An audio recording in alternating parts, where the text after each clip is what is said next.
SOS Nation, welcome back to My Point Exactly. You guys know how it goes. Same rules apply from last week. Me and Bruce Taylor make the point, make the case. Bruce, how you feeling today, man? Hungry, tired. Can we go? Come on, man. Well, let's go with this one. Dez Bryant has still not been signed to the team after he did turn down a 3-year deal, multi-year deal from the Baltimore Ravens and Ozzie Newsome. Draft is passed and still no Dez Bryant on no team. Are we surprised in the lack of interest of the 88 wide receiver? I mean, I'm very surprised with a top-end talent like Dez Bryant. I mean, I feel like a lot of teams should want to add him to the team, but I'm getting the sense that Dez has a TO type of locker room type of mentality where he can be very diabolical in the room. So I don't think franchises want to actually take the chance on him. Even though he could probably give you 80 catches, 1,000 yards, they just don't want to take the chance on messing up their chemistry in the locker room this year, man. I don't think chemistry in the locker room would be an issue. I mean, look at what the problem was with the Dallas Cowboys is that emotion overweighed production. When you start catching 60 balls and 700 yards and you were targeted over 130 times, that's less than 50%, or if not 50%. I'm not surprised in the lack of interest for Dez Bryant, actually. I mean, I understand Dez will be 30 by the time the season starts. He's been injured. He's been hobbled with injuries, lower body-wise, which exceeded to his strength, in his legs and how powerful of a runner he was after the ball was in his hands. Honestly, he should have took the deal with the Baltimore Ravens. Instead, you let emotion overtake you and you wanted to stay in the NFC East to take another shot at the Cowboys. But get this. The Cowboys aren't worried about Dez Bryant. That's why they released him. They did release him, but Jerry Jones did come out this past weekend. He gave some encouraging words, basically to the other 31 franchises around the Jerry league. liked him, Bruce. Jerry liked him. Well, that's what I'm saying. But you know that, like I've been telling you for weeks, if Dez Bryant goes to the Green Bay Packers, are we sitting there talking about production? But he's not with the Green Bay Packers. I didn't ask you who he was with. I said, if he goes and he signs on for 1 year, a proven deal, do you think Aaron Rodgers can give him the ball more than 60 times? Of course. And we won't be having this conversation. Me and you won't be conversing on my point exactly about why his productivity went down and this, that, and the third, man. Honestly, he gets into an offense that can really just help or enhance his skills. I feel like Dez will be right back at the top. So why is Dez Bryant not with the team right now? Once again, teams are scared. They've seen this multiple times. But if he is still a guy that can catch 80 balls for 1,000 yards, why is he not on the team? You have to fit the right system, man. A lot of teams have filled the roster position, whether that be through free agency or through the draft. But guess what's going to happen? You have training camp, you have preseason, you have injuries. Somebody will pick up Dez Bryant, man. Understand? He'll make a big impact on whatever team he goes to. Oh, no, I'm agreeing that he'll get picked up. I mean, for him, he wants that 1-year deal, to that prove-it deal, to be able to make the $16 million that he was earning with the Cowboys, but he won't be able to get that again. That's the thing. I mean, like I said, you had 3 years in the league. They see you. They see that you weren't able to muster up the yards like you did in 2014 that earned you that contract in 2015. They see that you're not able to create separation. They see you're not able to win the one-on-one matchups. I mean, what do you mean it's not true? What they seen in the last 3 years, they seen he had a broken foot. After the broken foot, your franchise quarterback, whom your Hall of Fame tight end was connected to, and also your career was connected to, he retired. That's what the league has seen the last 3 years, actually. And also with a new type of quarterback who's not a great thrower, but he's a leader of men, and he just likes to get it to the open guy. So that's what the league has seen, man. If you give me a guy who's going to be a gunslinger mentality type of guy, like I said, Aaron Rodgers, you give me a Drew Brees, you give me a guy like Tom Brady even. Not to say he'll go to the Patriots. I don't think he can pick up the offense.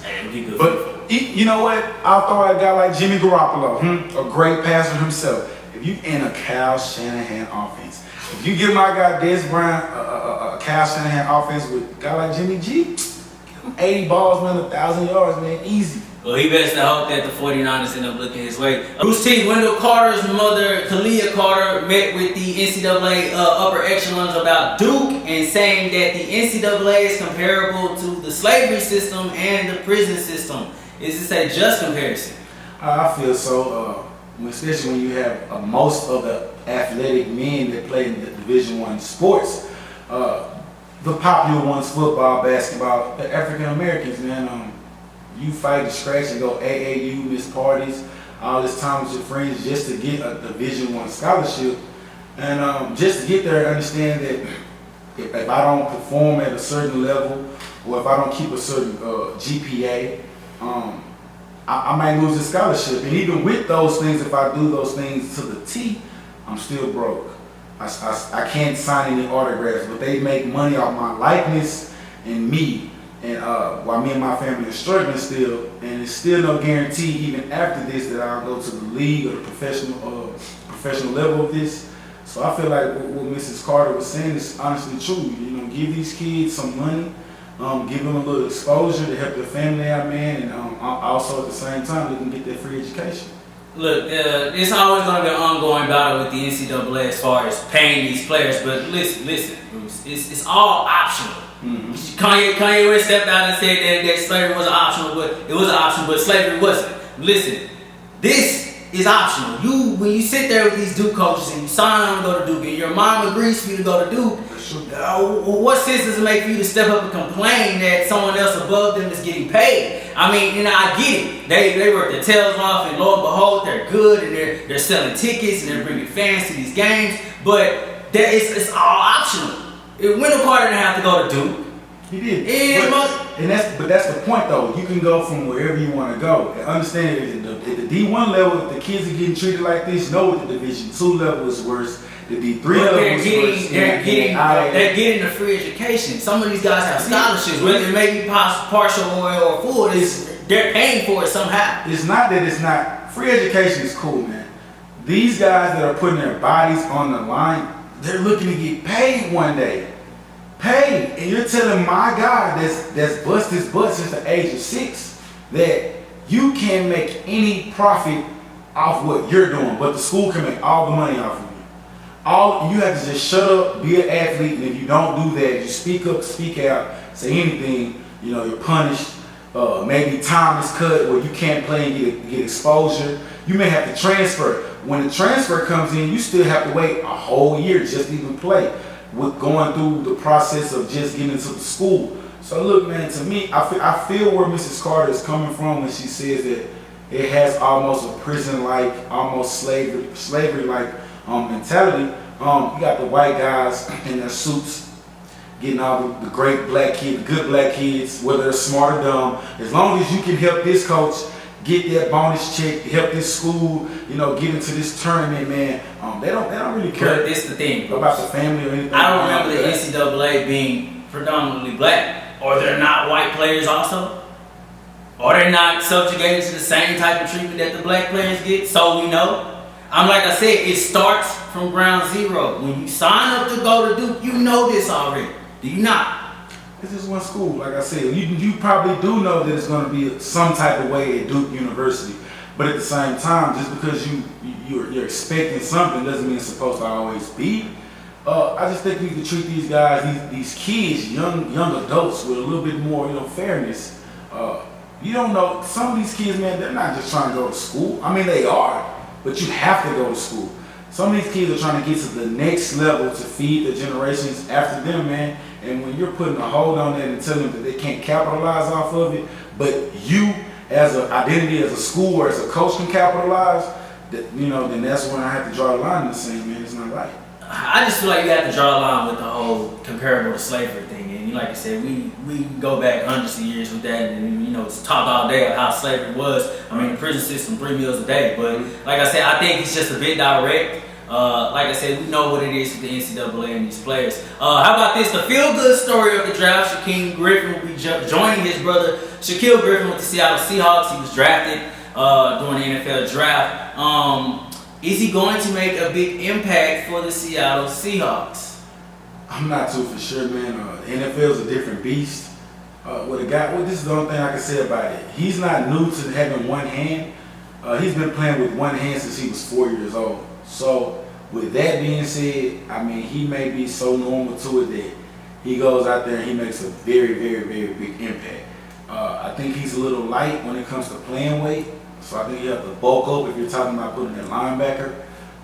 Maybe at safety or a slot cornerback if he can cover good enough or in certain packages. But just a outright first year of big explosion into or impact on the team, I don't think so. He'll probably make the practice squad. He'll probably be a good guy to talk to in the locker room, an inspiring story.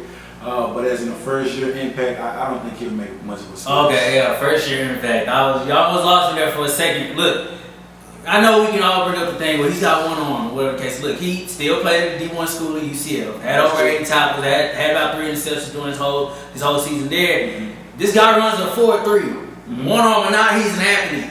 Like I said, you put him on special teams, and you put him at gunner or whatever the case. I wouldn't put him at cornerback, and I think the guy probably never play. But he puts me in the mind of a guy like Mark Barron. When you kind of play him close to the line of scrimmage or whatever the case, he can be a hybrid safety linebacker. Like I said, they want to try him out at weak side. I think that'll be pretty good for him to go sideline to sideline. Weak linebacker, you don't have to take on as much debris. Basically the same thing Sean Lee played because he's tissue paper. You don't want him going there banging with the big guys, so you let him roam around free. And that's why he makes a lot of tackles, and that's why we think he's Sean the greatest. Lee's making tackles even. No, because he's a weak side linebacker. He doesn't have to go through traffic. And you're going to do the same thing to Shaquem Griffin because he's a handicapped guy. You don't want him taking on a center or...